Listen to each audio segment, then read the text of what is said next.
You ask Tiger to solve. This deals with linear equations with one unknown.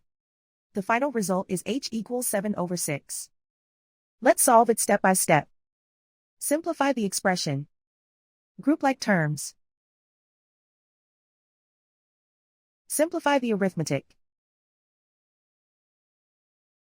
Group all constants on the right side of the equation.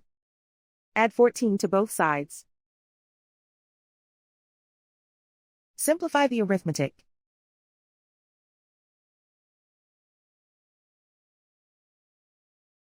Isolate the h. Divide both sides by 12. Simplify the fraction. Find the greatest common factor of the numerator and denominator. Factor out and cancel the greatest common factor. And so the final result is h equals 7/6.